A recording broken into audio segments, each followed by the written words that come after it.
नमस्कार विद्यार्थियों, आज हम करेंगे लेसन नंबर 3 भूगोल में। करते हैं स्टार्ट। आप क्लास 10वीं का लेसन नंबर 3 जल संसाधन स्टार्ट करते हैं कुछ रोचक तथ्यों के साथ में। पृथ्वी पर मिलने वाले कुल जल का 97.5% भाग है वो समुद्र और महासागरों में मिलता है। कितना भाग? 97.5%। पूरे जल का लगभग 2.5% पानी ही ताज़ा पानी के रूप में उपलब्ध जो हम पीते हैं। कुल ताज़े पानी का 70% भाग आइसबर्ग और ग्लेशियर में बर्फ़ के रूप में जमा हुआ है। मतलब 70% पानी बर्फ़ के रूप में है और 30% का भी कम हिस्सा है वो भूमिगत रूप में संचित है या इकट्ठा किया हुआ है। पूरे विश्व की कुल वर्षा का 4% ही इंडिया में होता है। मतलब सोचिए इंडिया में कितनी कम होती है बारिश। और प्रति व्यक्ति जल के मामले में इंडिया का विश्व में 133वां स्थान। मतलब इंडिया के अंदर प्रत्येक आदमी को पूरे साल में कितना जल चाहिए, इस मामले में इंडिया का स्थान वर्ल्ड में 133वां है। इंडिया में पुनर्चक्रीकरण के लायक जल संसाधन 1897 वर्ग किलोमीटर प्रति वर्ष है। ऐसा मानते हैं कि 2025 तक भारत उन एरियाज में शामिल हो जाएगा जहां पानी की भारी कमी है। अब प्राचीन भारत में जलीय कृतियाँ इलाहाबाद के नज़दीक। भाई ध्यान रखना, वर्तमान में इलाहाबाद को प्रयागराज बोलते हैं। ध्यान रखना भाई, इसको क्या बोलते हैं? प्रयागराज बोलते हैं। और कहाँ पर ये? यूपी के अंदर है। वहाँ एक एरिया है श्रृंगवीरा। वहाँ गंगा नदी की बाढ़ के जल को सुरक्षित रखने के लिए जल संग्रह तंत्र बनाया गया है। चंद्रगुप्त मौर्य के समय बांध, झील और सिंचाई तंत्रों का निर्माण किया गया था। कलिंग, नागार्जुन, कोडा, बेनूर, कोल्हापुर में सिंचाई तंत्र बनाया गया था। और प्राचीन समय की सबसे पहली कृत्रिम झील हमें 11वीं शताब्दी में बनी हुई मिलती है। कहाँ मिलती है? भोपाल झील नाम से। इल्तुतमिश, गुलाम वंश का शासक था इल्तुतमिश। इसने दिल्ली में सीरी फोर्ट क्षेत्र में जल की सप्लाई के लिए हौज खास नामक एरिया बनाया, जो आज भी है। जल दुर्लभता। जल की दुर्लभता का मुख्य कारण क्या है? मतलब जो जल की आज कमी हो रही है उसका मेन कारण क्या है? एक तो जल का अत्यधिक दोहन, मतलब जल को हम बहुत ज़्यादा बेफिजूल यूज़ कर रहे हैं, अत्यधिक इस्तेमाल करना।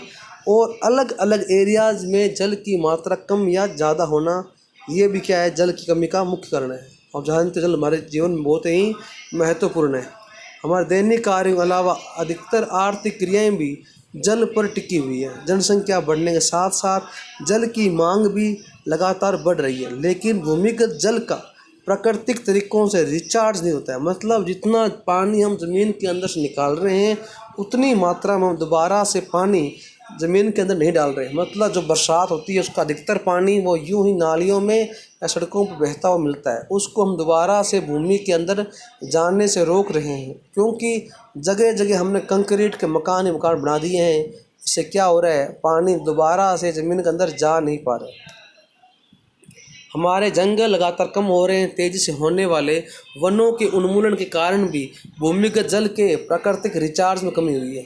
ज़मीन के ऊपर कंक्रीट के मकान, कारखाने और सड़कें बनने से ज़मीन की जल सोखने की जो क्षमता है वो कम हो गई है। इसलिए अब वर्षा के पानी का अंदर दोबारा से रिसाव कम हो गया है। और देखो, जब पानी अंदर जाएगा ही नहीं तो भूमि के अंदर का जल है वो लेवल ऊपर कैसे आएगा? इसलिए क्या है, भूमिगत जल ठीक से रिचार्ज नहीं हो पा रहा है। और कई स्थानों पर भूमिगत जल इसलिए दूषित हो गया क्योंकि वहाँ पर रासायनिक मतलब केमिकल खाद का प्रयोग हो रहा है। केमिकल कीटनाशकों का क्या हो रहा है? प्रयोग हो रहा है। कई स्थानों पर भूमिगत जल इतना खराब हो चुका है कि अब वो हमारे इस्तेमाल के लायक भी नहीं बचा। नाले का पानी अक्सर बिना सुचारू उपचार किए ही हम नदियों और तालाब में बहा देते हैं। मतलब जो घर से या फैक्ट्रियों से गंदा पानी निकलता है उसमें से हम हानिकारक तत्वों को बाहर निकालते नहीं हैं, हम उन हानिकारक तत्वों के साथ ही वो पानी बहने देते हैं। और पानी ज़्यादा कहाँ पर है? नदियों में, तालाबों में। और सोचो उस पानी के नदियों और तालाबों में जाने से क्या होता होगा? उस नदियों और तालाबों का पानी है वो मोस्टली क्या होता है? दूषित हो चुका होता है। जल संसाधन प्रबंध।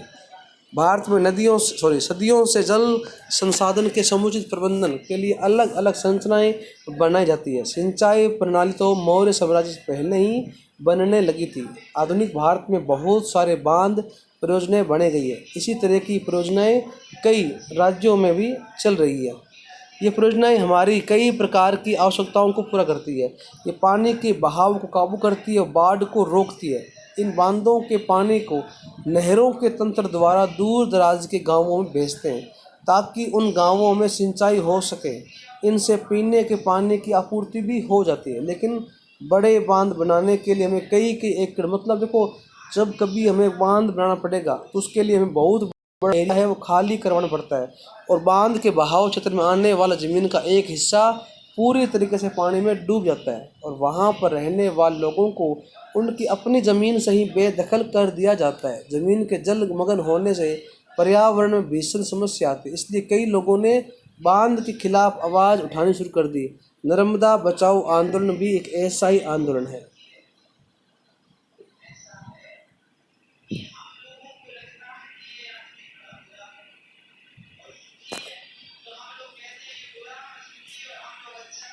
बांध बांध क्या होता है? बहते हुए जल को रोकना, उस जल को दिशा देना, बहाव को कम करने के लिए खड़ी की गई बाधा है जो आम तौर पर जलाशय, झील का जल भरण करती है। मतलब उस पानी को एक होता है, वो एक रास्ता देती है।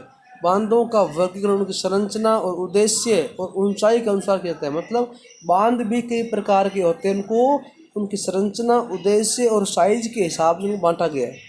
संरचना और में प्रयुक्त पदार्थों के आधार पर लकड़ी के बांध, तटबंध बांध और पक्का बांध। मतलब ये तीनों क्या है? संरचना के आधार पर है लकड़ी का बांध, तटबंध और पक्का बांध। इसके अलावा ऊंचाई के अनुसार बांध, ऊंचाई के हिसाब से बांध को बांटे तो बड़ा बांध, निचला बांध, मध्यम बांध और उच्च बांध। अब वर्षा जल संग्रहण। वर्षा जल संग्रहण तो वर्षा का अधिकांश जल जमीन में प्रवेश नहीं कर पाता है और अधिकांश जल बेकार में बह जाता है। इस बर्बादी को वर्षा जल संग्रह द्वारा रोका जा सकता है। वर्षा जल संग्रह से जमा हुआ जल को भविष्य के लिए इस्तेमाल किया जाता है। इसे भूमिगत जल का रिचार्ज करने में इस्तेमाल करते हैं। छोटे पैमाने पर छत वर्षा जल संग्रह की कारगर शब्द होती है। मतलब हमारे मकान की छत होती है, वहाँ पर देखते बहुत मात्रा में पानी इकट्ठा होता है, उसके माध्यम से हम क्या है, दोबारा से जल को संग्रह कर सकते हैं। राजस्थान में टांका बनाने की परंपरा रही है। टांका होता क्या है? ये भूमि के अंदर एक बहुत बड़ी टंकी होती है जिसमें वर्षा का जल इकट्ठा किया जाता है। अधिकतर आपको ये गांवों के अंदर बनी हुई मिलती है। इस जल को गर्मी के दिनों में उन ग्रामीण लोगों द्वारा इसका इस्तेमाल किया जाता है। अब वर्षा जल संग्रह के तरीके तो पहाड़ी और पर्वतीय क्षेत्रों में गुल अथवा कुल जैसी वाहिकाएं बनाई जाती है। ये गुल या कुल होती है, ये नदी की धारा का रास्ता बदल देती है। छत वर्षा जल संग्रह करना, बाढ़ जल वाहिकाएं बनाना, उसके लिए गड्ढे बनाते हैं। राजस्थान के जिले जैसलमेर में खादीन और जोहड़ बनाते हैं। टांका या भूमिगत टैंक पीने का पानी इकट्ठा करने के लिए, इनको आप बीकानेर, फलोदी और बाड़मेर एरिया में, आप वहाँ गांव है वहाँ आप देख सकते हो टांका या टैंक को। इनका साइज़ कितना होता है? कमरे के जितना होता है। छत का पानी जो होता है उसको ये टांके में इकट्ठा करता है कि गर्मियों में उसे पानी को पीने के लिए वो काम ले सके। वर्षा का पहला जल छत और नलों को साफ करने में होता है।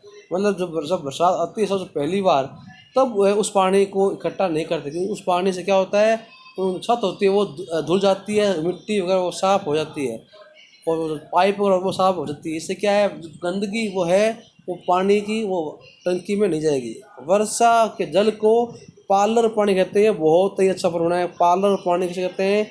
बरसात के पानी को पालर पानी कहते हैं। टांकों के साथ भूमिगत कमरे गर्मी से राहत देते हैं। मतलब कई इलाकों में क्या है, उन टांकों के अंदर ही, मतलब टंकी वो बड़ा टंका बना दिया, उसके पास ही अंडरग्राउंड कमरे बना दिए जाते हैं ताकि क्या हो, उस कमरे में जो व्यक्ति रहेगा अंडरग्राउंड कमरे में, उसको गर्मी बहुत ही कम लगती थी, क्योंकि उसके पास में क्या है, टांका बना हुआ है। उससे क्या है, ठंडापन उसे कमरे में महसूस होगा।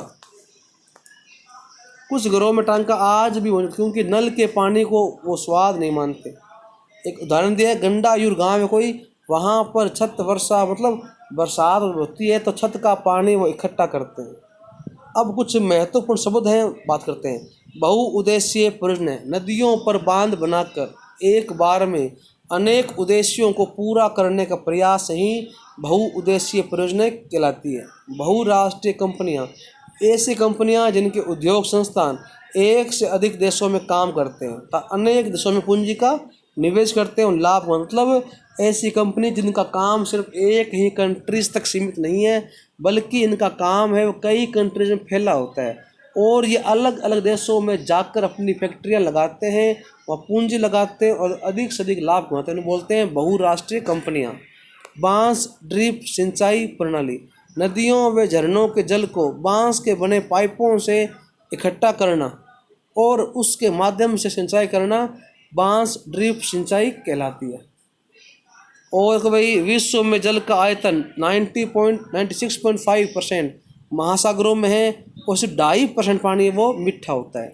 भारत की अधिकतर नदियाँ विशेषकर सरिताएं प्रदूषण के कारण जहरीली धाराओं में पहुँच के चेंज, मतलब इंडिया की मोस्टली जो नदियाँ हैं वो जहरीली पानी में चेंज हो चुकी है। नदी बेसिन क्या होता है? मुख्य नदी और उसकी सहायक नदियों द्वारा सिंचित किया गया कुल क्षेत्र नदी बेसिन कहलाता है। नर्मदा बचाओ आंदोलन, नर्मदा नदी पर सरदार सरोवर बांध बनाने के विरोध में यह आंदोलन चलाया गया था। पालर पानी, राजस्थान के कुछ भागों में बरसात के पानी को शुद्ध रूप में इकट्ठा करते हैं, उसे पालर पानी कहते हैं। भूमिगत जल, मृदा के नीचे बिछे हुए सेल, आस्तरण छिद्रों और परतों में इकट्ठा होने वाला जल, मतलब जो ज़मीन के नीचे जो पत्थर वगैरह होते हैं वहाँ उसके नीचे क्या है जो पानी इकट्ठा होता है उसे भूमिगत जल कहते हैं। वर्षा जल संग्रहण, बरसात के पानी को गड्ढों में इकट्ठा करना वर्षा जल संग्रहण कहलाता है। जल विद्युत, ऊंचे स्थानों से जल की धारा को नीचे गिराने से जो बिजली बनती है उसे जल विद्युत कहते हैं। फिर जल प्रपात, नदी घाटी के मध्य में ऊंचाई से गिरने वाला झरना। बांध, बहते हुए जल को रोकने, दिशा देने, बहाव को कम करने के लिए खड़ी की बाधा, जो आमतौर पर जलाशय, झील अथवा जल भरण का काम करती है। तो विद्यार्थियों अब अपने देखेंगे भारत की मुख्य मुख्य नदियाँ। देखो भाई आपने पढ़ा होगा पंजाब देखो भाई आप 5 नदियाँ देख सकते हो, है ना, झेलम, चिनाब, रावी, व्यास और सतलुज। और देखिए नदी सिंधु देखिए तिब्बत साइड से निकल रही है और इंडिया से होती पाकिस्तान जा रही है। इस झेलम देखिए भाई, ठीक है, यहाँ बागड़ा बांध देख सकते हैं। फिर टिहरी, गंगा नदी, सार्द नदी, यमुना नदी, नरोरा, चंबल, कोटा बिराज बांध, यहाँ राणा प्रताप सागर बांध, गांधी सागर बांध, ये बेतो नदी है, सार्द नदी, घाघरा नदी, गंडक नदी, सोन नदी, कोसी, सांगपो जिसे ब्रह्मपुत्र बोलते अपने, ब्रह्मपुत्र नदी इंडिया बनती है ये। यहाँ कोसी आ गया, गंगा, तिलैया, सोन, मैथोन, दामोदर, पंचेत, कोनार, रिहंद बांध भी है भाई। ये बेतवा नदी, सरदार सरोवर बांध जिसके बारे में बात हुई है विद्यार्थियों। नर्मदा नदी है, ताप्ती, गोदावरी, प्रवारा, कोयना, कृष्णा, तुंगभद्रा, नागार्जुन सागर, मेट्टूर, कोवेरी, पेन्नोर, पेरियार। तो विद्यार्थियों नदियों को आप थोड़ा गौर से देखना। महानदी, हीराकुंड, दामोदर एग्जाम में अक्सर पूछते हैं, जब मैप आता है तो वहाँ पूछते हैं विद्यार्थियों। इसका आप स्क्रीनशॉट भी ले सकते हैं ताकि आपको याद रहे। बिल्कुल आप जूम कर देखिए, बहुत ही स्पष्ट सा बनाया हुआ है, अच्छा मैप बनाया हुआ है। धन्यवाद विद्यार्थियों, लाइक कीजिए, कमेंट कीजिए, शेयर कीजिए। धन्यवाद।